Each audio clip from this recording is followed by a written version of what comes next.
নিজের আপন সন্তান আমার গায়ের গেঞ্জিটা বেলেট দিয়ে কেটে কেটে রেখে দিবে, এবার বাজারে গিয়া বলবে তিনটা সাদা কাপড় রেডি কর। ওই কাপড় দিয়া যখন প্যাকেট বানাইয়া দিবে, ওই কাপড়ের উপরে লেখা থাকবে না কে মুফতি সাহেব, কে মাওলানা, কে ইমাম, কে মুক্তাদি। ওরে ভাইজান, ইমামের গায়ে যেই সাদা তিনটা কাপড়, মুক্তাদির পরনো সে সাদা তিনটা কাপড় হবে। কে ধনী কে গরিব, কাপড়ের প্যাকেট হওয়ার পরে কোনো পরিচয় হবে না। সবাই যাবে, কান্না করবে, কেউ গরম পানি করবে শেষ গোসলটা দেওয়ার জন্য, কেউ যাবে বাগানে বাঁশ কাটার জন্য, কেউ যাবে কবর খনন করার জন্য, মসজিদের খাটিয়া ঘরের দরজায় দাঁড়ায় যাবে। সন্তানেরা আব্বা বলে কাঁদবে, বাবার জবানে আর কোনো আওয়াজ হবে না। এরে পর্দার আড়ালের মা, আজকে তুমি ঘরের মধ্যে কত আনন্দ, তোমার ছেলে বিয়া নিয়ে তুমি কত মার্কেটে দৌড়াও, কত বাজারে যাও, কত আনন্দ করো, কক্সেস বাজারে ঘুরো। যেদিন তোমার মরণের ডাক এসে দাঁড়ায় যাবে, আজরাইলের বাঁশির সিগন্যাল যখন বেজে উঠবে, মসজিদের মাইকে এলান হয়ে যাবে, মসজিদের খাট ঘরের দরজায় এসে হাজির হবে। তখন তোমার নতুন কাপড় খুলিয়া সাদাতে 5টা কাপড়ের প্যাকেট বানাবে। যেই মা সন্তানের এত পাগল, ওই সন্তানেরা তোমার মতো মায়ের লাশটা ঘর থেকে নামায় দিবে। মা মা বলে কান্না করবে, জবানে কোনো আওয়াজ আর হবে না রে মা। ওই অন্ধকার কবরে সবাই জানাজা পড়াইয়া যখন দাফন করে চলে যাবে, পাড়াইয়া পাড়াইয়া মাটি দিয়ে যখন সবাই বিদায় হয়ে যাবে, এরে যুবক, দুইটা চক্ষু বন্ধ করে একটা মিনিট চিন্তা করো, মরণের কথা একটু ভাবো। এই দুনিয়ায় কয়দিন আসরে বাবা, এই অল্প বয়সে কত যুবকের জানাজা পড়াইলাম, এই জীবনে কত জানাজা পড়াইয়া দাফন করলাম, এমন কোন দিন নাই যুবকের লাশের খবর নাই। গাড়ির নিচে যুবকের লাশ, পানির নিচে যুবকের লাশ। লেখাপড়ার জীবনে কত বন্ধু নিয়ে আড্ডা করেছি, আজ অনেক বন্ধুরে তালাশ করে পাই না। লেখালার মাঠে কত আড্ডা দিলাম, খেলার মাঠের বন্ধু অনেকের পাইলাম না। এরে আল্লাহর গোলাম, এইভাবে তো একদিন বিদায়ের বেলায় আসিয়া যাবে। এই মহামারী করোনায় কত আল্লাহর বান্দা, কত বান্দি কবরে চলে গেল। ওই অন্ধকার কবরে যাওয়ার পর কেউ তোমার আমার আপন কেউ যাবে না। মদিনার নবী বলেন, ওই কবরে 2 জন ফেরেশতা 3টা প্রশ্ন করার জন্য তোমার কাছে আসবে। তুমি কয় টাকার মালিক জিজ্ঞাসা করা হবে না, তুমি কত এলেমওয়ালা জানতে চাইবে না, তুমি আমি মুফতি সাহেব না বড় বক্তা তারও কোনো পরিচয় চলবে না। আমাকেও যেই প্রশ্ন, আপনাদেরও সেই প্রশ্ন করা হবে। 3টা প্রশ্ন, রবের পরিচয় দাও, ধর্মের পরিচয় দাও, রাহমাতুল লিল আলামিনের পরিচয় দাও। মদিনার নবী বলেন, যারা জবাব দিতে পারবে তাদের কবর হবে জান্নাতের বাগান, যারা পারবে না তাদের কবর হবে হুফরাতুম মিন হুফারিন নার। নবী বলেন, কারা জবাব দিতে পারবে? আমি বক্তা পারবো গ্যারান্টি নাই, আমি মাওলানা পারবো গ্যারান্টি নাই। আরে আমি পারার যদি গ্যারান্টি থাকতো, যারা সিরিয়ালের মানুষ, আমার নবীর হাতে গড়া সাহাবী আবু বকর, আল্লাহর নবী বলেন, মুমিন আমার উম্মতের আমল যদি এক পাল্লায় দেওয়া হয়, আমার আবু বকরের নেকের পাল্লা ভারী হয়ে যাবে।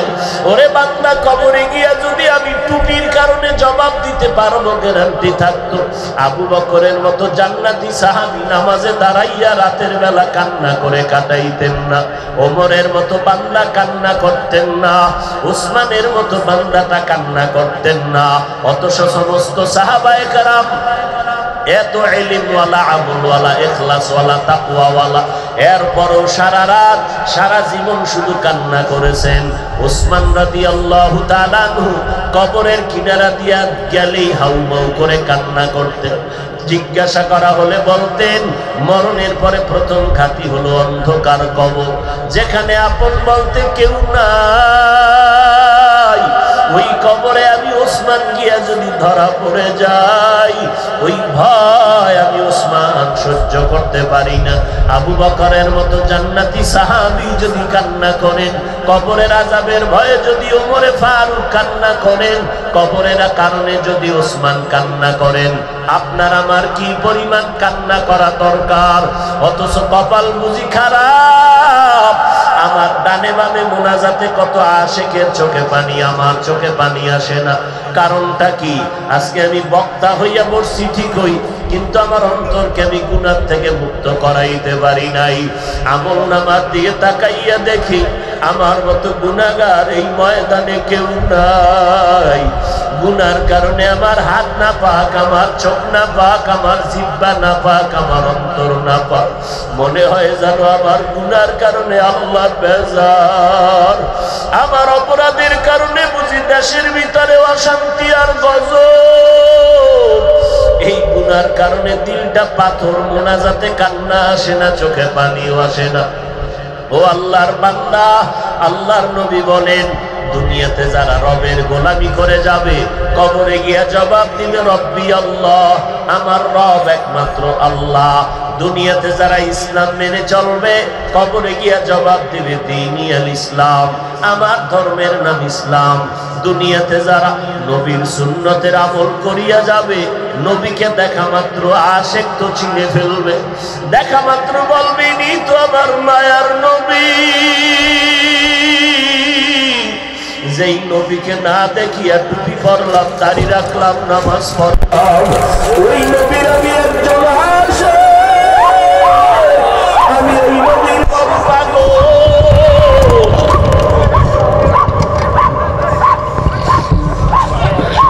এটা ধরো ধরো ধরো,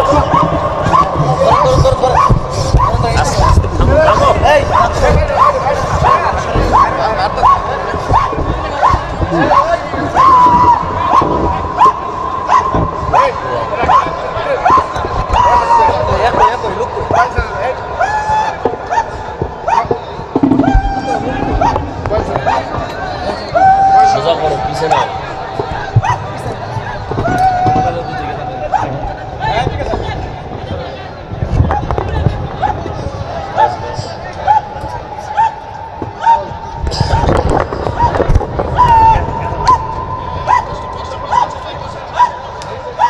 আল্লাহ জিকির করি, লা ইলাহা ইল্লাল্লাহ, লা ইলাহা ইল্লাল্লাহ, লা ইলাহা ইল্লাল্লাহ, লা ইলাহা ইল্লাল্লাহ, লা ইলাহা ইল্লাল্লাহ, মুহাম্মাদুর রাসূলুল্লাহ।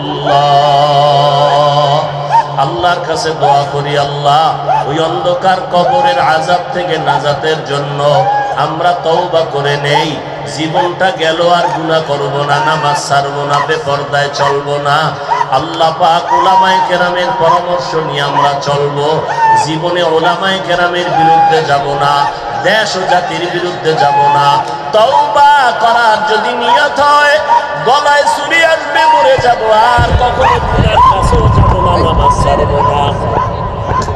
যদি ডিস্টার্ব করে, এক, নবীর থেকে আর দামি কেউ নাই। দুই, নবীজির দরবার থেকে কোনো দামি কোনো মদিনার দরবার থেকে আর একটাও নাই। নাম্বার তিন, মাজার শরীফ আসেনি বাংলার জমিনে? বলেন তো, আমার রসুলের মাজার থেকে দামি মাজার কোনটা? বুঝা শুনে বলেন। হ্যাঁ ভাই, মোবাইল বন্ধ রাখেন। আপনাদের আর কত করলে ঠান্ডা হবে না আল্লাহ জানে। এই মোবাইলটা নিয়ে সময় কেন নষ্ট করবেন বলেন তো? আপনি ওখানে বয়া না ছবি পাইবেন, না রেকর্ডিং ভালো পাইবেন। আমরা শুনছি বুদ্ধি থাকলে ঘর জামাই থাকতে হয় না। তা আপনার বয়ান যদি প্রয়োজন হয়, মিডিয়াওয়ালারা রেকর্ড করবে, তাদের রেকর্ড ভালো হবে, আপনি পরবর্তী সময় এটাকে ডাউনলোড করে নামায় নেবেন। আপনি এখানে বই আকামটা দরকার কি বইবে? মোবাইল দেখাইতেছেন যে আমি একটা দামি মোবাইল কিনছি, দেখো জিনেরা মোনাজাতের ঘরে নিলে চলবে নি? টার্গেটে আছে, ঠিক আছে, রেডি থাও, মোনাজাতের পরে দেখবা কই গেছি। আল্লাহ হেদায়েত দান করুন। হায় হায়, তাহলে তিনটা কথা, আমার নবীর থেকে বড় কোনো পীর নাই, মদিনার দরবার থেকে কোনো দামি দরবার নাই, আমার রসুলের মাজার শরীফ থেকে দামি কোনো মাজার নাই। সবাই একমত? এবার চতুর্থ প্রশ্ন, বুঝে শুনে জবাব দিবেন। আমার রসুলের হায়াত কত ছিল? সবাই বলেন। এই 63 বছর হায়াতে আমার রসুলকে মোহাব্বত কইরা কোন আশিক সম্মানের সেজদা দিছে কিনা? জানা থাকলে বলেন যে হ্যাঁ অমুকে দিছে। আচ্ছা, 63 বছরে কেউ রসুলের বিদায়ের পরে আজ পর্যন্ত রসুলের মাজারে গিয়া কেউ সেজদা দিছে? বলেন। তাহলে ফাইনাল কথা, সৃষ্টির শ্রেষ্ঠ মাজার রসুলের, সৃষ্টির শ্রেষ্ঠ দরবার মদিনা, আমার রসুলের দরবারে আর মাজারে যা চলে না, পৃথিবীর দরবার আর মাজারেও তা কখনো চলতে পারে না। যদি দরবার আর মাজারে সেজদা দিলে সওয়াব হয় মনে করো, তাহলে প্রথম সেজদা মদিনার মাজারে দাও। দরবার শরীফে গরু মান্নত করলে যদি মনে করো সওয়াব, তাহলে বিমান ভাড়া করে বড় গরু মদিনার দরবারে দাও। মোম জ্বালাইলে মাজারে মোম জ্বালায়নি, মোমবাতি জ্বালাইলে যদি বরকত হয়, বড় একটা মোম অর্ডার করে বিমানে গিয়া মদিনার দরবারে জ্বালাও। চলবে? মদিনার দরবারে মোম জ্বালানো চলবে? আর জ্বালাইবা কেন? তোমাকে পীর সাহেব না মারেফতের সম্রাট, না মরার ফতের সম্রাট? মারেফতের সম্রাট হইলে মারেফতের তো আলাদা আলো আছে। তোমার পীর আল্লাহওয়ালা, তোমার ওলি, তোমার কুতুব, মুজাদ্দেদ জামান, এরা কবরে গেলে এদের রুহানি পাওয়ারে তো দরবার আলো হবে, মোম জ্বালাও কেন? আগে লাইটের পাওয়ার ছিল, এখন ফিউজ হয়ে গেছে। আরে ভণ্ডামি কাকে বলে? আল্লাহ হেদায়েত দান করুন। কাদের হেদায়েত চাইলেন? ওদের? ওদের হেদায়েত চাই লাভ নাই। আমগো হেদায়েত চান যে আমরা ওই লাইনে না যাই। ওদের কপালে হেদায়েত নাই, বেদাতে কি নাই? বেদাতের হেদায়েত নাই। আল্লাহ হেদায়েত দান করুন আমাদেরকে। এরপর আল্লাহ যদি চায় ওদেরকে দিলে দিল। আমগো প্লাসও নাই, মাইনাসও নাই। আমগো মাইনাস হবে যদি আমগো লাইনের মানুষ ওখানে চলে যায়। ইনশাআল্লাহ যাওয়ার সুযোগ নাই, কারণ চতুর্পার্শ্ব থেকে উলামায়ে আহলে হকদের পাহারা চলতেছে। কোন ভণ্ড বাতিল নাস্তিকরা এত লিস্টি করলো, আলেম ওলামা করছেনি? বলেন না কেন? লিস্টি কইরা সব রেডি কইরা দিল, মনে করছে এই জঙ্গলে কোনো বাঘ। সব আলেমরা ঘুমায় গেছে, হঠাৎ হুঙ্কার দিয়ে উঠছে ওলামায়ে কেরাম। কথা ঠিক নেই? এবার না আমরা এরকম করি নাই, ওরকম করছি।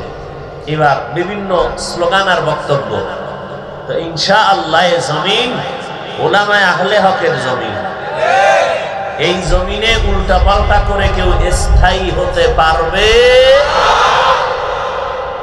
টুকটাক যা হচ্ছে আমাদের উলামায়ে আহলে হকদের দূরত্বের কারণে। সব দলাদলিতে পরিণত হয়ে গেছে, এক এক লাইনে এক একটা বলয় তৈরি করতেছে। আল্লাহ উলামায়ে আহলে হকদেরকে এক হওয়ার তৌফিক দান করেন। তবে সাবধান এই এক হওয়ার ক্ষেত্রে। তেল আর পানি চিনেননি? সরিষার তেল আর পানি এক জায়গায় মিলাইছে, মাথায় দিবে তো ধাক্কা ধাক্কি কইরা 2 মিনিট পরে বোতল জায়গায় রেখে গেছে বাথরুমে। আয়া দেখে তেলের জায়গায় তেল, পানির জায়গায় তেল। পানি 1000 বার এক জায়গায় করলো এক জায়গায় হবে না। হক হকের উপরে ইখলাস নিয়ে থাকলে ইনশাআল্লাহ এরাই বিজয় হবে, বাতিলরা কিছুই করতে পারবে না। যদিও বাতিলের পাল্লা ভারী, কিন্তু আল্লাহর ওয়াদা, রাসূলের ওয়াদা, কুল জাআল হক ওয়া যাহাকাল বাতিল ইন্নাল বাতিলা কানা যাহুকা। আল্লাহর ওয়াদা। আল্লাহ বলেন নবী জানায় দেন, হক যখন আসবে বাতিল তখন পালায় যাবে। কার ওয়াদা? বাতিল পালায় যাওয়ার অর্থ তিনটা। হয়তো বাতিলরা খোদার গজবে জায়গায় মরে যাবে। 2 নাম্বার অর্থ বাতিল এলাকা ছাইরা অন্য এলাকায় চলে যাবে। বাতিল পালাইয়া যাওয়ার 3 নাম্বার অর্থ তওবা করিয়া আল্লাহওয়ালা হক্কানীদের কাতারে ঢুকে যাবে।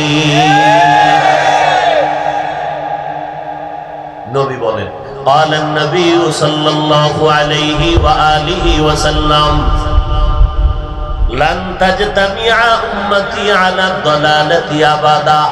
ও উম্মত, ভালো করে শুনে নাও, দুনিয়ার সব মানুষ যদি গোমরাহ হয়ে যায়, লাইন ছাড়া চলে যায়, একদল উম্মত কিয়ামত পর্যন্ত তারা থাকবে হকের ঝান্ডা নিয়া।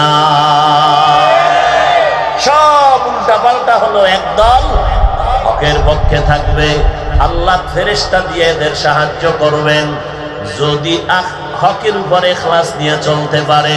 আল্লাহ বলেন, এরে মানুষ, নবী জানায় দেন, আমি রবের সাথে যারা মোলাকাত করতে চায়, আল্লাহর মোহব্বত দিয়া অন্তর থেকে যদি চায় আমার রবের সাথে মোলাকাত করব, এত বছর রবের জিকির করলাম কিন্তু সেই রবের তো দেখতে পারলাম না, এত বছর রবের পায়ে সেজদা করলাম, চিনলাম না সে রব আমার কেমন। ওই রবের জমিন দেখলাম, ওই রব আসমান বানাইলেন, আসমানটা দেখলাম, ওই রবের বানানো সূর্যটা দেখলাম কত সুন্দর, ওই রবের বানানো চাঁদ দেখলাম কত সুন্দর, ওই রবের বানানো পানি দেখলাম কত সুন্দর, ওই রবের বানানো বাতাস কত সুন্দর, কিন্তু জানতে পারি নাই, দেখতে পারি নাই এ বানানেওয়ালা রব আমার কত সুন্দর। দেখতে মনে চায় কি চায় না? আল্লাহ কবুল করেন। দেখতে মনে চাইলে বিড়ি টানবেন, তাহলে যারা আওয়াজের আগেও বিড়ি টাই না ঢুকলো, মোনাজাতের পরেও বিড়ি। আশিকের রসুল আছে না নাই? আমার পকেটে হাত দিয়ে দেখে আছে না, বেড়ে গেছে।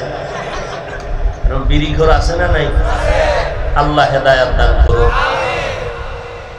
যারা রবের সাথে মোলাকাতের ইচ্ছা অর্জন হবে অন্তরের মধ্যে, রবের গান শুনি বারবার বারবার, কিন্তু রবেরে দেখি নাই। আল্লাহ কয় দেখবি। দেখার মন্ত্র হলো বান্দা নেক আমল করে, তবে নেক আমল করতে সাবধান। একটা হলো প্রতিষেধক আর একটা হলো প্রতিরোধক। নেক আমল কবুলিয়তের প্রতিষেধক হলো ইখলাস, প্রতিরোধক হলো শিরক। ইখলাসও যেমন পরিপূর্ণ 100 লাগবে, 100% শিরক থেকেও বাঁচতে হবে। শিরক কি?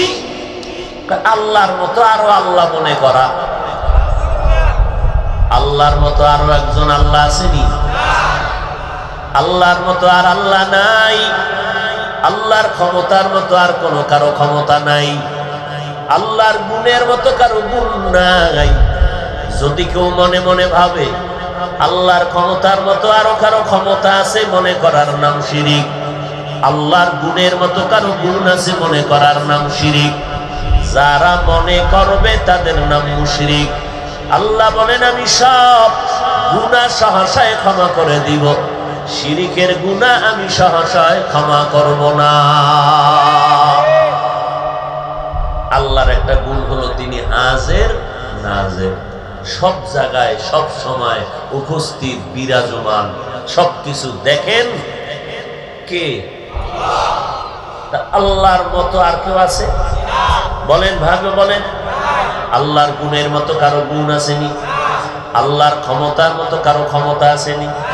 আছে? কেউ যদি মনে করে আছে, মনে করার নাম ইন্নাল্লাহা লা ইউশরিকু বিহি, ইন্নাল্লাহা লা ইয়াগফিরু আন ইউশরাকা বিহি ওয়া ইয়াগফিরু মা দুনা যালিকা লিমান ইয়াশা ওয়া মান ইউশরিক বিল্লাহ ফাকাদ দাল্লা দালালাম বাঈদা। ওয়া মান ইউশরিক বিল্লাহ ফাকাদ ইফতারা ইসমান আযীমা ওয়া মান ইউশরিক বিল্লাহ ফাকাদ হারামাল্লাহু আলাইহিল জান্নাহ আল্লাহ বলেন, ও নবী জানায় দেন, আমি ঘোষণা দিয়া দিলাম, যারা শিরিকের গুনায় লিপ্ত হবে আমি আল্লাহ ঘোষণা দিলাম তাদের উপরে জান্নাত হারাম। কারণ দুনিয়াতে যত জুলুম আছে, কি একটু আগে বলছি, দুনিয়াতে 2 গুনার শাস্তি হবে মরার আগে। এর মধ্যে একটা কি? এই জুলুম আবার 3 প্রকার। আল্লাহর সাথে জুলুম করা, নিজের সাথে জুলুম করা, অন্য মাখলুকতের সাথে জুলুম করা। আল্লাহর সাথে জুলুমের নাম শিরিক। আল্লাহর সাথে শিরিক করা হলো বড় জুলুম। ইয়া বুনাইয়া লা তুশরিক বিল্লাহ ইন্নাশ শিরকা লাযুলমুন আযীম। লোকমানে হাকিম সন্তানকে বলেন, রে সন্তান, খবরদার তুমি আল্লাহর সাথে অংশীদার বানায় না, কারণ শিরিক করা হলো মারাত্মক বড় জুলুম। এই মারাত্মক জুলুমের পরিণাম ফল কি? আল্লাহ বলেন, ফালা নুকিমু লাহুম ইয়াউমাল কিয়ামাতি ওয়াজনা। শিরিক যুক্ত আমল কিয়ামতের ময়দানে ওজনই করা হবে না। মারাত্মক অপরাধ শিরিক। আল্লাহ হাজির নাজির, এই গুণটার কারণেই আল্লাহর একটা গুণ হলো তিনি আলিমুল গায়বি ওয়াস শাহাদা। এই গুণটা আমার আল্লাহর, এই গুণ আর কোন মাখলুকতের মধ্যে নাই। গায়বের মালিক কে? আর জোরে বলেন। এই গুণটা আর কোন মাখলুকের মধ্যে যদি কেউ কয় আছে, মনে করে এর নাম শিরিক। গায়বের মালিক কে? পীর সাহেব গায়েব জানেন, আমার নবী জানেন, গায়বকে জানেন। আর কেউ যদি কেউ বলে অন্য কেউ জানে, এই কথা বললে হবে শিরিক। যে বলবে তার নাম মুশরিক। আল্লাহ শিরিকের গুনাহ থেকে আমাদেরকে হেফাজত করেন। আর জোরে বলেন।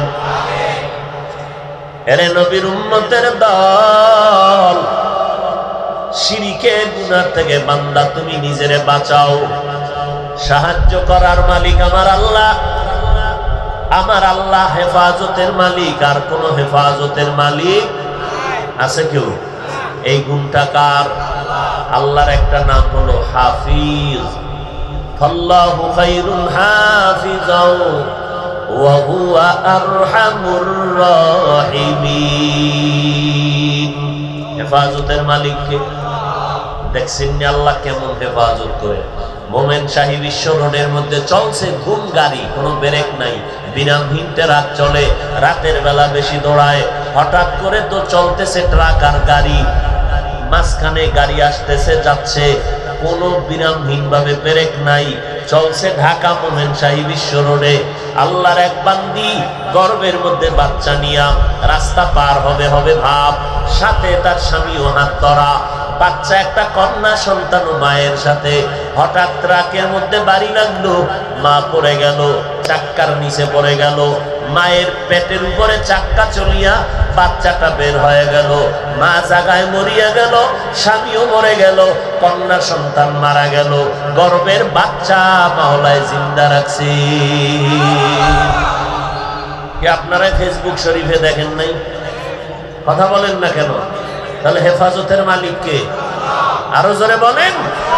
কাদের কুদরত দারি বার কামাল আনতা রব্বি আনতা হাসবি দুল জালাল তুহি কাদের জলিলুল্লাহ জাহাদার বহর হালে তুহি মেরা নিগাহদার। রবের সাথে যারা মুলাকাত করতে চাও, ও বান্দা, 1 নাম্বার কর্মসূচি বান্দা তুমি আমল করো। আমলটা কত বেশি করবা? মদিনাওয়ালা বলে বেশি আমল লাগবে না, অল্প আমল কর, জান্নাতের দরজায় ঢুকে যাবি। আখলিস দীনাকা ইয়াকফিকাল আমালুল কলিল। বেশি আমলের প্রয়োজন নাই, অল্প আমল করো, নাজাতের দরজা খুলে যাবে। দুনিয়ায় কামিয়াবি আর জান্নাতের ময়দানে আখিরাতে কামিয়াবির দরজা খুলে যাবে। তবে বান্দা আমলটা হতে হবে একমাত্র আল্লাহর জন্য, ইখলাসের সাথে। আমি যা করি, ইখলাস কাকে বলে? আল্লাহ পাক বলেন ইখলাস নিয়ে বান্দা আমল করো, খালিসান লিওয়াজহিল্লাহি তাআলা। আমি যা করব, যা বলবো সব আমার আল্লাহর জন্য। কার জন্য? ইন্না সলাতি ওয়া নুসুকি ওয়া মাহইয়ায়া ওয়া মামাতি লিল্লাহ ওয়া মামাতি লিল্লাহি রাব্বিল আলামিন।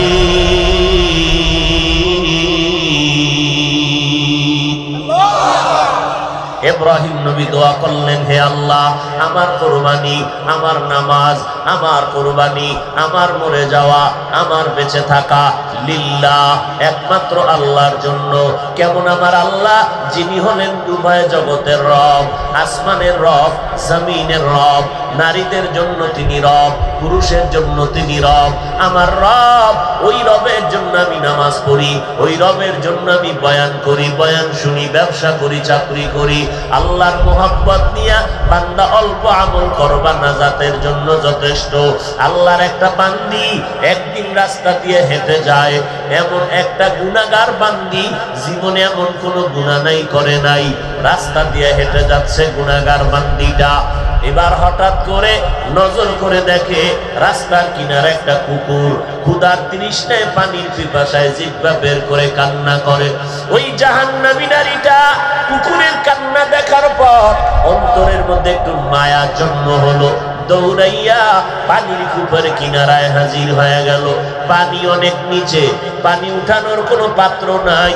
আল্লাহর বান্দির পায়ে ছিল চামড়ার মোজা, চামড়ার মোজাটা খুলিয়া এবার পানি নিচে মোজা কেমনে ফালাবে? মোজাও তো বড় না।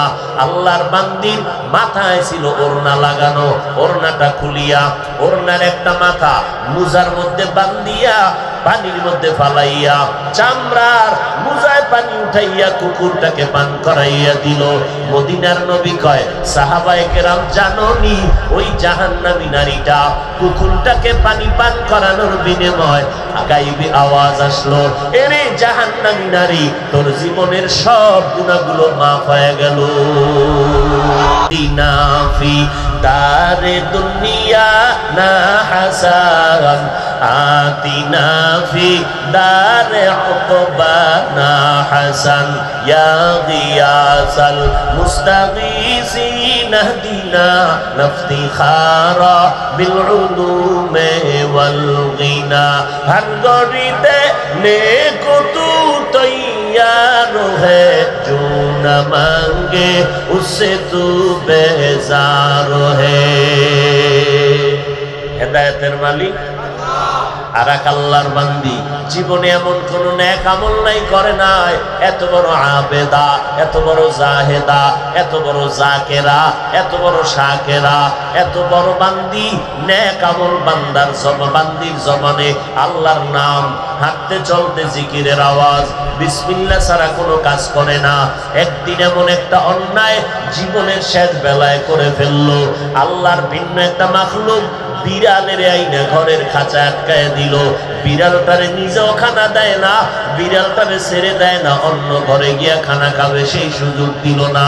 বিড়ালটা না খাইয়া ধুকে ধুকে ক্ষুধার তৃষ্ণায় খাঁচার মধ্যে মরে গেল। মদিনার নবী ডেকে বলেন, সাহাবায়ে কেরাম, এই মহিলা এই সামান্য একটা অন্যায় করার কারণে গায়েবী আওয়াজ, ও আল্লাহর বান্দি, জীবনে যত নেক আমল করেছো, এই সামান্য অন্যায় করার কারণে তোমার সব আমল বরবাদ। এই জন্য হাদিস শরীফে নবী বলেন, কখনো আমলকে ছোট মনে করে ছেড়ে দিবা না, কখনো ছোট গুনাহকে গুনাহ মনে না করে গুনাহ করবা না। কারণ ছোট একটা অন্যায়ের কারণে আল্লাহ যদি গ্রেফতার করে দেয়, তোমার হাজারো বড় অন্যায় থেকে ছোটটাই মারাত্মক রূপ ধারণ করবে। ছোট একটা আমলের বিনিময় আল্লাহ যদি ক্ষমা করে দেয়, বড় বড় আমলের তুলনায় আমার কাছে ছোট আমলটাই অনেক বড়। বড় বড় আমলে আল্লাহ মাফ করে নাই, ছোট একটা আমলে আল্লাহ মাফ করেছেন, তাহলে ছোট আমলটার দাম আছে না নাই?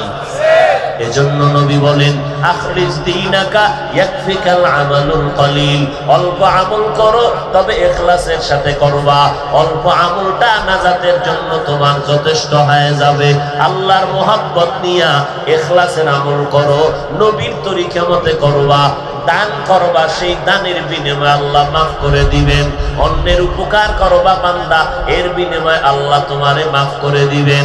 এই জন্য সবসময় নিয়ত রাখা দরকার, নেক আমল করতে পারি আর না পারি গুনাহ কখনো করব না।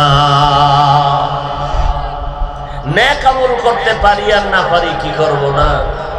فمن كان يرجو لقاء ربه فليعمل عملا صالحا ولا يشرك بعبادة ربه أحدا। এর এলাকার মুসলমান বৃদ্ধ বাবাজি, যুবক, পর্দার আড়ালের আম্মা জানেরা, দুনিয়াটা কিছুই না, একটু টুকটাক আমল করিয়া জান্নাতের দিকে অগ্রগামী হও। না হয় যদি গুনাহ নিয়ে কবরে যাও, জাহান্নাম ছাড়া কোনো উপায় হবে না। ওরে বান্দা, আমল তো মোটেও করি না, টুকটাক যা করি তার বাহাদুরির সামনে দাঁড়ানো যায় না। কথা ঠিক নেই?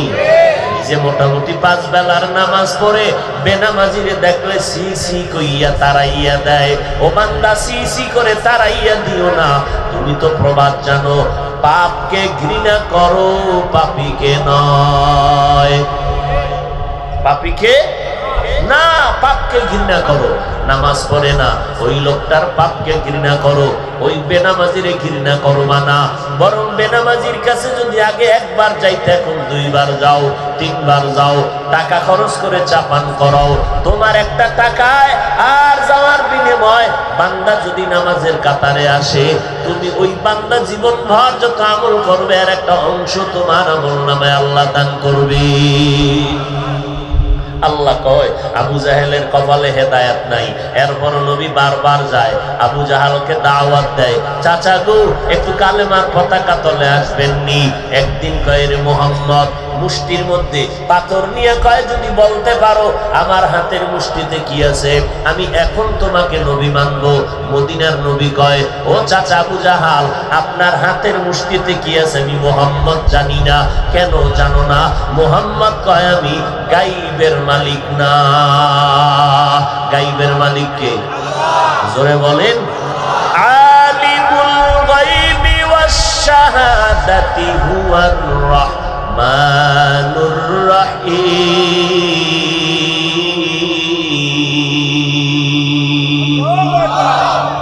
গাইবের মালিক নবী কয় তোমার হাতে কি আছে আমি জানি না। তবে নবী বললেন, এই আবু জাহেলের হাতের যন্ত্র যারা আছো, তোর একটা আওয়াজ দে তো। নবী যেই কথা বলতে দেরি, পাথরগুলো কালেমায় শাহাদাত পড়া শুরু করলো। আরো আস্তে করে বল। আবু জাহেল না কত বড় বেঈমান, পাথরগুলো মাটিতে ফালায় কয় মুহাম্মদ এত বড় জাদুকর, আগে জানতাম না। কপালে কি নাই? মান ইয়াহদিল্লাহু ফাহুয়াল মুহতাদ ওয়া মান ইউদ্লিল ফালান তাজিদা লাহু ওয়ালিয়াম মুরশিদা। আল্লাহ যদি চান হেদায়াত দিয়া দিবেন, আর যার কপাল খারাপ 1000-12 হেদায়াত বান্দা পাবে দূরের কথা, হেদায়াত পাওয়ার মতো কোনো পথ প্রদর্শক মুরব্বী তালাশ করে পাবে না। কপাল বড় খারাপ হয়ে যাবে। হেদায়াত বড় এমন একটা সম্পদ, আমার নবীজির কোনো গুনাহ, জোরে বলেন, আমার নবীর কোনো গুনাহ নাই। এই নবীও আল্লাহর দরবারে হেদায়েতের দোয়া করেন, আল্লাহুম্মা ইহদিনাস সিরাতাল মুস্তাকিম, আল্লাহুম্মা ইহদিনাস সিরাতাল মুস্তাকিম। ও আল্লাহ, তুমি হেদায়েত দাও, জান্নাতে যাওয়ার সঠিক পথের হেদায়েত দাও। এই রাস্তা থেকে যেন লাঞ্ছিত হইয়া না যাই। কারণ আমার আল্লাহ আমার নবীজিকেও মাঝে মাঝে সতর্কের বাণী শুনাইয়া দেয়, ও নবী আপনি নিরাপদ জায়গা দিয়ে চলবেন, মনে করবেন নিরাপদ না। আমি আল্লাহকে ভয় করে চলবেন, মুনাফিকের পা চাটবেন না, মুনাফিকের অনুসরণ করবেন না, কাফের বেঈমানের অনুসরণ করবেন না। ইয়া আইয়ুহান নাবিয়্যু তাকিল্লাহ ওয়া লা তুতি'ল কাফিরিন। কাফিরিনা ওয়াল মুনাফিকিন। ও নবী, আমি আল্লাহকে ভয় করেন, কাফের মুনাফিকের অনুসরণ কখনো করবেন না, কারণ কাফের জাহান্নামী, মুনাফিকেরাও জাহান্নামী। আমার নবীর কোনো গুনাহ নাই, এরপর আল্লাহর নবী হেদায়েতের দোয়া করেন আল্লাহর কাছে। আমার নবী রাস্তায় কাঁদেন, হুজরার মধ্যে বসে বসে নবী কান্না করেন। আম্মা জান আয়েশা রাদিয়াল্লাহু আনহা প্রশ্ন করলেন, নবী, আমি আয়েশা কোনো বেয়াদবি করছি নাকি? বলে, না, তো আপনি কেন কান্না করেন? নবী বলেন, আয়েশা, হাসরের ময়দানের ভয়ঙ্কর অবস্থার কথা মনে পড়ার কারণে কান্না করি। আরে নবীর আশিক, আজকে ১৫০০ বছর হয়ে গেল, আল্লাহর কোরআনের ভুল কেউ বের করতে পারলো না। পারছে? বড় অনেক বেঈমানেরা কোরআনের ভুল বের করতে গিয়া তারা কালেমা পড়ে মুসলমান হয়ে গেল। ওই এলাকার মুসলমান বিধর্মীরা আল্লাহর নবীর আদর্শ দেখে, কোরআন দেখে মুসলমান হয়, অথচ মুসলমানের নবীর তরিকাওয়ালা বানানো যায় না। রাস্তা দিয়ে হিন্দু, বৌদ্ধ, ইহুদি, খ্রিস্টান এর সব কয়েকটা যুবক, একটা খ্রিস্টান ধর্মের যুবক, আর একটা হিন্দু ধর্মের যুবক, আর একটা ইহুদি ধর্মের যুবক, আর একজন বৌদ্ধ ধর্মের যুবক। কয়জন হইল? 4 জন যুবক যায়। পাশে একজন মুসলমান যুবক হেঁটে যায়। এবার সালাম দেওয়ার নিয়ত করলাম, আমি মোল্লা, একটু সালাম দেওয়া দরকার, কিন্তু কারে সালাম দিব? হিন্দু, বৌদ্ধ, খ্রিস্টান, ইহুদির সন্তান। এর যেমন চুলগুলো বান্দরের মতো, মুসলমান যুবকটার চুলগুলো হিন্দুরার বান্দরের মতো। কথা ঠিক নেই? বিধর্মীদের গায়ে লাগানো প্যান্ট শার্টটাই আমার মুসলমান যুবকের গায়ে প্যান্ট শার্টটাই লাগানো। ও নবীর উম্মতেরা, আজকে তুমি বলবা পোশাকটা কি দরকার? সরকার বাহিনীর মধ্যে, আইন শৃঙ্খলার মধ্যে র্যাব, আর্মি, পুলিশ, বিডিআর আছে। রাস্তা দিয়ে আসলে কে র্যাব, কে আর্মি, কে পুলিশ, কে বিডিআর চেনার কোনো উপায় আছে? কি? পোশাক। দুনিয়ার সরকারের যদি পোশাকের গুরুত্ব থাকে রে বাবা, আমার মদিনাওয়ালার কেন পোশাকের গুরুত্ব হবে না? মদিনার পোশাক লাগাও। বলে, মদিনার পোশাকটা কেমন? ফাইনাল তার জবাব হলো ভেজাল মুক্ত জবাব। মদিনার পোশাক হলো উলামায়ে আহলে হকের পোশাক। ইলমে রা'জাজ করদান বেহিসাব, খলকে রাদা দান জওয়াবে বাসওয়াব, আপনা দারত দোস্তে খলকা জারেরা, নিস্তে ই খাসলতে একে দিনদারেরা। রবের সাথে মোলাকাতের জন্য 1 নাম্বার কাজ হলো বান্দা নেক আমল করো। কত বেশি? কয় বেশি লাগবে না, অল্প করো, তবে অল্পটা হবে ইখলাসওয়ালা আমল। এই আমলের মধ্যে যত বড় আমল আছে, এর মধ্যে উত্তম আমল আর কঠিন আমল এবং গুরুত্বপূর্ণ আমল হলো দৈনিক 5 বেলার নামাজ। কি নামাজ? নামাজ কয় ওয়াক্ত? মাঝে মাঝে 2-1 ওয়াক্ত নামাজ ছেড়ে দিলে কোনো সমস্যা হবে কি? হবে বলার পরে যারা বলেন না, কেমন ভিড়া খাইবেন মনে করেন? বলতেছেন হবে, এরপরও নামাজ পড়েন না। আজান হয়, আপনি অন্যদিকে বিড়ি টানতে টানতে চলে যান। আবার কেউ ধাক্কা দিলে বলেন নামাজ না পড়লে কি হইব? দেল পরিষ্কার। এরকম চোর আছে না নাই? মদিনার নবী বলেন, এই দুনিয়ায় সব থেকে বড় চোর যারা নামাজ চুরি করে। এরে নবীর আশিক, 5 বেলার নামাজ, দৈনন্দিন 5 বেলার নামাজ পড়ো, বাদ দেওয়ার কোনো উপায় নাই। ও আল্লাহর গোলাম, আল্লাহ কেমন দয়ার মালিক। আল্লাহ বলে নাই, আমার পানি, আমার সূর্যের আলো, বাতাস বান্দা তোরে ফ্রি করে দিলাম, আমার জমিন ফ্রি। আল্লাহ জমিনের ট্যাক্স নেয়নি, বলেন? অথচ আমার টাকা, আমার জমি দলিল করলাম, আমার টাকা দিয়া কিনলাম, বাড়ি করলাম, আমার টাকা দিয়া, সরকার ট্যাক্স নেয়নি। আল্লাহ কোনো ট্যাক্স, সরকার পানির বিল নেয়নি, আল্লাহ নেয়? আল্লাহ সব ফ্রি, সব ফ্রি করে দিলাম তোমার জন্য। বিনিময়ে কিচ্ছু চাই না। আমি এইটাও বলি না ব্যবসা বাণিজ্য চাইলে সারা রাত ইবাদত করো, সারাদিন রোজা রাখো। আল্লাহ আমি এটাও চাই না, বরং ব্যবসা করো, চাকরি করো, লেখাপড়া করো, বিয়ে করো, শাদী করো, সব আমি অনুমতি দিয়া দিলাম। মাত্র 5 বেলার নামাজ পড়বি, তাও একসাথে না। দিন রাত্র 24টা ঘন্টার প্যাকেট বানায় দিলাম। 22টা ঘন্টা তুমি তোমার কাজে লাগাও, দোকানে যাও, লেখাপড়া করো। তুমি 22 ঘন্টা সময় চাকরি করো, কৃষি কাজ করো, নদীর মধ্যে মাছ ধরো। কয় ঘন্টা টাইম বলেন না কেন? বাকি কত? আল্লাহ কয় তোর কল্যাণে মাত্র 2টা ঘন্টা আমার রাস্তায় ব্যয় করবি, তাও একসাথে না, কারণ তোর বিজি, তোর কাছে সময় নাই। আমি আল্লাহ কেমন ইনসাফের বিচার করলাম, ফজরের নামাজ 4 রাকাতে মাত্র 20 মিনিট সময় দিয়া এবার তোর কাজ কৃষি কাজে ময়দানে চলে যা, দোকানে চলে যাও। আবার জোহরের সময় 10 রাকাত নামাজে 20 মিনিট দাও, আবার তুমি দোকানে চলে যাও, তোমার দোকানদারি করো, ব্যবসা করো, চাকরি করো। আবার আসরের 4 রাকাত নামাজে আইসা একটু হাজিরা দাও, 20 মিনিট সময় দিয়া আবার তুমি তোমার দোকানে চলে যাও। আবার মাগরিবের 5 রাকাতে 20 মিনিট দাও, এবার তুমি আবার তোমার দোকানে চলে যাও। এবার বাকি আছে কোন নামাজ? এশার 9 রাকাত নামাজে 20 মিনিট সময় দিয়া এবার তুমি ঘরের মধ্যে যাও, তোমার সন্তানের সময় দাও, তোমার স্ত্রীটাকে সময় দাও, রাতের বেলা সময় দিয়া ঘুমাইয়া যাও, আবার ফজরের সময় উঠা নামাজ আদায় করো।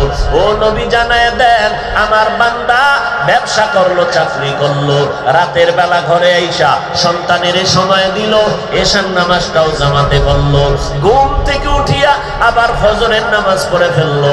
নবী জানায় দেন, এই বান্দার রাতের বেলা ঘুমাইয়া যেই সময়টা কাটাইলো, ওই সময়টাও আমি আল্লাহ নেকের পাল্লায় ওজন দিয়া দিব। কাদেরে কুদরতু তারি বারকা পাগাল, আনতা রব্বি আনতা হাসবি যুল জালাল। কি সমস্যা? না রে মিয়া, চা খাওয়ার বয়স হয়েছে। ভাইরা আমার, হায় হায়, আল্লাহ কেমন দয়া করছে। এই দয়া ভাইয়াও যারা গাদ্দারি করে, আমি ফুইয়া কি আল্লাহ দিল তো, আল্লাহ এত কিছু দিল। 22 ঘন্টা তোমার কাজে তুমি ব্যয় করো, মাত্র 2 ঘন্টা সময়, তাও একসাথে না, ফজরে 20 মিনিট, জোহরে 20 মিনিট, এটাও যারা দিতে পারো না, আল্লাহ কয় তুই এত বড় গাদ্দা। ইয়া আইয়ুহাল ইনসান মা গাররাকা বিরাব্বিকাল কারীম। ও মানুষ, রবের দরবার থেকে তোরে কে দূরে সরায় রাখলো রে গোলাম? তোর টাইম মতো খানাটা আমি ব্যবস্থা করে দিলাম, পানির আয়োজন করলাম, ফসল হয় না, জমিনের মধ্যে আমি সময় মতো বৃষ্টির আয়োজন করে দিলাম, সূর্যের আলোর ব্যবস্থা করে দিলাম, আমি আল্লাহ বাতাসের আয়োজন করে দিলাম। এর বিনিময়ে 5 বেলার নামাজ পড়বি, এক টাইমে সময় দিতে বলি নাই। ফজর, জোহর, আসর, মাগরিব, এশায় 20 মিনিট করে সময় দাও। এরে বান্দা, ব্যবসা করো, আমি আল্লাহ তোমার হিসাব নিব না। চাকরি করো, হিসাব নিব না। ও বান্দা, সন্তানের পেছনে টাকা ব্যয় করো, হিসাব নিব না। স্ত্রীর পেছনে টাকা ব্যয় করো, আমি আল্লাহ হিসাব নিব না। আমি আল্লাহ তোমার চাকরিটাও নেকের পাল্লায় দিয়ে দিব, তোমার ব্যবসার টাইম নেকের পাল্লায় দিব, যদি বান্দা তুমি 5 বেলার নামাজ ঠিক করিয়া আদায় করো। এবার বলবেন, মনে তো চায়, পারি না, কেমনে করতে পারবো? ও ভাইজান, আমার মতো আপনার হইতে বলি না, সম্ভব না। আপনি আমার মতো টুপিওয়ালা, দাড়িওয়ালা, পাগড়িওয়ালা হবেন, তাও বলি না, আপনার দ্বারা সেটা সম্ভব হবে না। তবে আপনি কি হবেন? ও কলেজের ছাত্র ভাই, তুমি কলেজে ডাক্তারি পড়ো, আলহামদুলিল্লাহ, ইঞ্জিনিয়ারিং পড়ো, আলহামদুলিল্লাহ, তুমি একজন ডাক্তার হও। মুসলমানের সন্তান এই জমিনে ডাক্তার হওয়া দরকার। আমার মুসলমান সন্তান ডাক্তার হবে আমার জন্য গৌরব, আমার দেশের মুসলমান ইঞ্জিনিয়ার হবে আমার জন্য গৌরব। আমার বাংলাদেশের প্রত্যেকটা থানা, প্রত্যেকটা জেলার এসপিডিসি এসপি আর থানার ওসি যদি আমার মুসলমান হয়, কোরআন পড়নেওয়ালা, কলেজে পড়িয়া ডিসি হও, এসপি হও, এমপি হও, তাহলে আমগো বয়ান করতে এত পেরেশানি করা লাগবে না। ও আল্লাহর বান্দা, তুমি স্কুল ছাড়বানা, কলেজ ছাড়বানা। যদি কেউ ছাড়তে বলে তুমি তাকে ধমক দাও, আমি এর পক্ষে নাই। কলেজে পড়বা, আমগো মাদ্রাসায় তোমার আসার দরকার নাই। তুমি কলেজে পড়িয়া ডাক্তার হও, তোমার জন্য দোয়া করে যাই। তুমি ইঞ্জিনিয়ার হও, তোমার জন্য দোয়া করি। ডাক্তার হও, দোয়া করি। তবে অনুরোধ থাকবে, বেয়াদব হইও না, দুশ্চরিত্রবান সন্তান হইও না। ওই যে কয়েক মাস আগে ঢাকা বাড্ডা থানায় বাবায় কোটি টাকার সম্পদ রাখিয়া মরে গেল, দুইটা আস্তাহা সন্তান রেখে গেল। ওই সন্তান এমন কুলাঙ্গার, বাবার সম্পদ পাইয়া ঝগড়া করায় লিপ্ত হয়ে গেল। 24টা ঘন্টা হলো বাবার লাশটা দাফন করার সময় পাইল না। বলো দাউদকান্দির মুসলমান, এমন কুলাঙ্গার সন্তান জন্ম দিয়া কি লাভ হবে? আর এমন কুলাঙ্গারের বাবা দাবি করলে কি লাভ হবে? এমন কুলাঙ্গার সন্তানের বাপ হইও না। ও যুবক, এমন কুলাঙ্গার সন্তান তুমি দাবি করিও না। ডাক্তার হও, বেয়াদব হইও না, আলেমদের বিরুদ্ধে যাইও না, দ্বীনের বিরুদ্ধে যাইও না। দেশ ও জাতির পক্ষে কাজ করো, দ্বীনের পক্ষে কাজ করবা। বলবা ভাইজান এটা সম্ভব। এবার আমার দিকে না তাকাইয়া আল্লাহ দেওয়া দুইটা চোখ দিয়ে তুমি তোমার ডানে বামে তাকাও। তোমার আমার মতো যুবক, স্কুল কলেজে লেখাপড়া করনেওয়ালা, 5 ওয়াক্ত নামাজি দাড়িওয়ালা, বলো তুমি বলো, সত্য বলো, আছে না নাই? তুমি কেন পারবা না রে বাবা? তোমার আমার মতো যুবক তাকাইয়া দেখো, ওই নদীর মধ্যে মাছ ধরে না, মাছ ছাড়ে না, অভাব নাই। তোমার বিবেকটাকে জিজ্ঞাসা করো, বাবা তুমি কেন পারবা না? তোমার আমার মতো যুবক আজকে চাকরি করে, ব্যবসা করে, কোটি টাকার মালিক, হারাম খায় না, নামাজ ছাড়ে না, অভাব নাই। তুমি কেন পারবা না রে বাবা? তোমার আমার মতো যুবক তাকায় দেখো, রাস্তায় গাড়ি চালায়, ড্রাইভারি করে, এক বেলার নামাজও বন্ধ করে না। তুমি কেন পারবা না রে বাবা? ও পর্দার আড়ালের আম্মা জান, আল্লাহ পাক এত সম্মান আপনাদের দান করেছেন। আপনারা নবীদের মা, আপনারা আলেমদের মা, আপনারা তো সাহাবায়ে কেরামের মা। আল্লাহ এত সম্মান আপনাদের দান করেছেন। একজন নারী ঘরের মধ্যে গিয়া পয়গম্বরের স্ত্রীকে প্রশ্ন করলেন, ও আল্লাহর বান্দি, ও উম্মাহাতুল মুমিনিন, পুরুষেরা জিহাদের ময়দানে গিয়ে কত সওয়াব কামাই করে, আমরা নারীরা তো যেতে পারি না। পুরুষেরা জানাজার ময়দানে গিয়া সওয়াব কামাই করে, আমরা তো পারি না। পুরুষেরা জুমার মসজিদে গিয়া সওয়াব পায়, আমরা তো সেই সওয়াব পাইতে পারি না। এবার আল্লাহর বান্দি পয়গম্বরের দরবারে গিয়া প্রশ্ন করলেন, নবী কয় জানায় দাও, ওই নারীদের জানায় দাও, পুরুষেরা জিহাদের ময়দানে গিয়া, জানাজার ময়দানে গিয়া, জুমার মসজিদে গিয়া যেই সওয়াব পাবে, আল্লাহ তাআলা নারীরে ঘরের মধ্যে নামাজ পড়লে সেই সওয়াব দিয়া দিবে। ও পর্দার আড়ালের আম্মা জান, আপনিও তো আলেমের মা, মনটা কি চায় না একজন আলেমের মা হইয়া কবরে যাবেন, একজন নামাজি সন্তানের মা হইয়া কবরে যাবেন? কারণ ওই কবর কারোর সাথে ছাড় দিবে না। আজকে আমি এখানে বক্তা হইয়া স্টেজে বসলাম, একজন সভাপতির চেয়ারে বসছেন, একজন প্রধান অতিথির আসনে বসলেন, কিন্তু যেদিন আজরাইল আইসা ধাক্কাটা দিয়ে বসবে, ওই দিন কিন্তু কে চেয়ারম্যান, কে সভাপতি, কে সব সেক্রেটারি, কোনো ভেদাভেদ নাই। কে প্রধান বক্তা, কে নিম্নের বক্তা, কোনো ভেদাভেদ নাই। নিজের আপন সন্তান আমার গায়ের গেঞ্জিটা বেলেট দিয়া কেটে কেটে রেখে দিবে। এবার বাজারে গিয়া বলবে 3টা সাদা কাপড় রেডি কর। ওই কাপড় দিয়া যখন প্যাকেট বানাইয়া দিবে, ওই কাপড়ের উপরে লেখা থাকবে না কে মুফতি সাহেব, কে মাওলানা, কে ইমাম, কে মুক্তা দি। ওরে ভাইজান, ইমামের গায়ে যেই সাদা 3টা কাপড়, মুক্তাদির পরনো সে সাদা 3টা কাপড় হবে। কে ধনী কে গরিব, কাপড়ের প্যাকেট হওয়ার পরে কোনো পরিচয় হবে না। সবাই যাবে, কান্না করবে, কেউ গরম পানি করবে শেষ গোসলটা দেওয়ার জন্য, কেউ যাবে বাগানে বাঁশ কাটার জন্য, কেউ যাবে কবর খনন করার জন্য, মসজিদের খাটিয়া ঘরের দরজায় দাঁড়ায় যাবে। সন্তানেরা আব্বা বলে কাঁদবে, বাবার জবানে আর কোনো আওয়াজ হবে না। এরে পর্দার আড়ালের মা, আজকে তুমি ঘরের মধ্যে কত আনন্দ, তোমার ছেলে বিয়া নিয়ে তুমি কত মার্কেটে দৌড়াও, কত বাজারে যাও, কত আনন্দ করো, কক্সেস বাজারে ঘুরো। যেদিন তোমার মরণের ডাক এসে দাঁড়ায় যাবে, আজরাইলের বাঁশির সিগন্যাল যখন বেজে উঠবে, মসজিদের মাইকে এলান হয়ে যাবে, মসজিদের খাট ঘরের দরজায় এসে হাজির হবে, তখন তোমার নতুন কাপড় খুলিয়া সাদাতে 5টা কাপড়ের প্যাকেট বানাবে। যেই মা সন্তানের এত পাগল, ওই সন্তানেরা তোমার মতো মায়ের লাশটা ঘর থেকে নামায় দিবে। মা মা বলে কান্না করবে, জবানে কোনো আওয়াজ আর হবে না রে মা। ওই অন্ধকার কবরে সবাই জানাজা পড়াইয়া যখন দাফন করে চলে যাবে, পাড়াইয়া পাড়াইয়া মাটি দিয়ে যখন সবাই বিদায় হয়ে যাবে, এরে যুবক, দুইটা চক্ষু বন্ধ করে একটা মিনিট চিন্তা করো, মরণের কথা একটু ভাবো।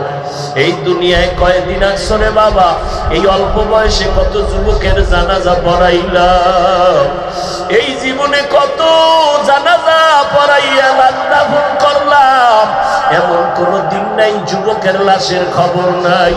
গাড়ির নিচে যুবকের লাশ, পানির নিচে যুবকের লাশ। লেখাপড়ার জীবনে কত বন্ধু নিয়ে আড্ডা করেছি, আজ অনেক বন্ধুরে তালাশ করে পাই না। লেখালার মাঠে কত আড্ডা দিলাম, খেলার মাঠের বন্ধু অনেকের পাইলাম না।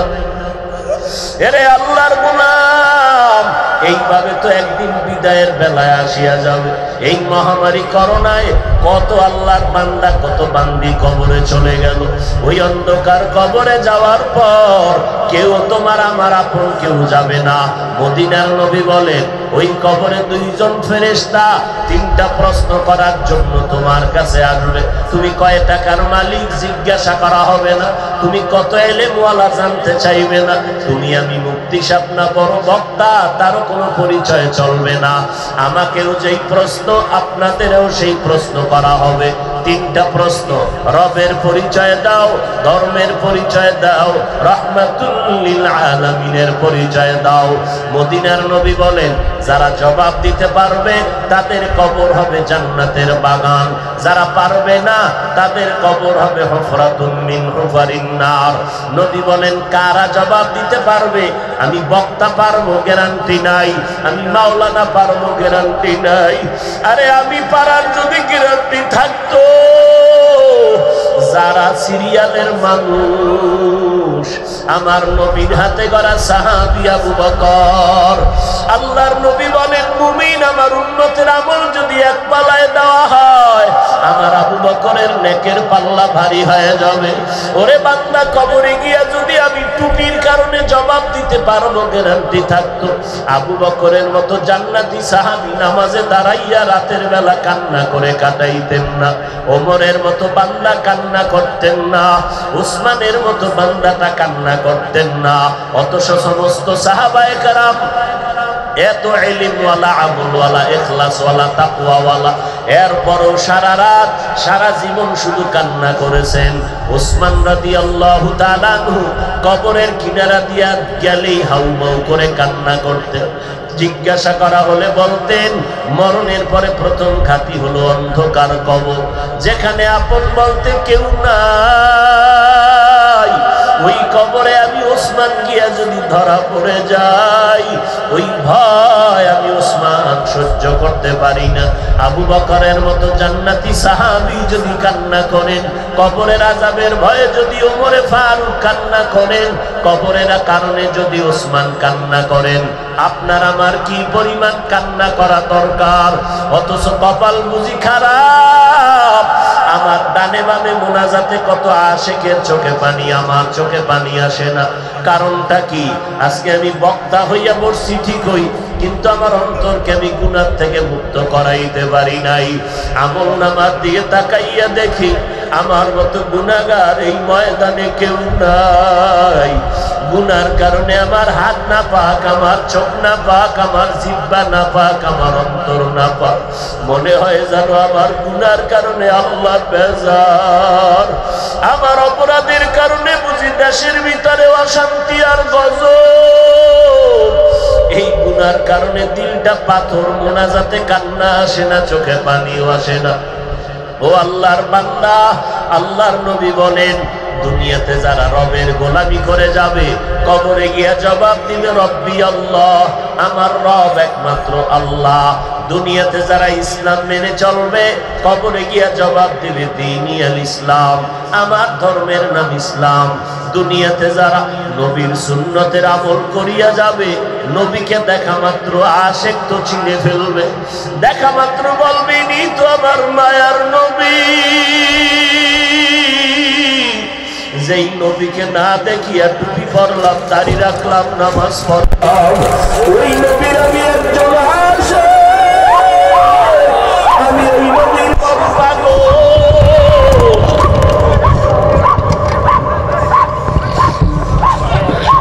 এটা ধরো ধরো ধরো,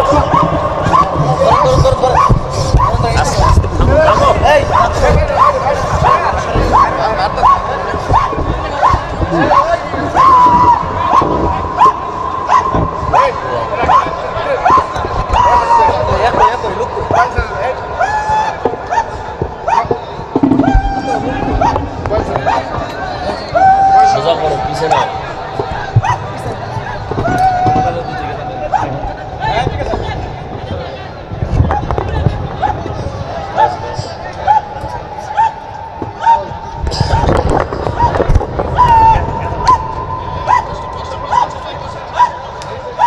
আল্লাহ জিকির করি, লা ইলাহা ইল্লাল্লাহ, লা ইলাহা ইল্লাল্লাহ, লা ইলাহা ইল্লাল্লাহ, লা ইলাহা ইল্লাল্লাহ, লা ইলাহা ইল্লাল্লাহ, মুহাম্মাদুর রাসূলুল্লাহ।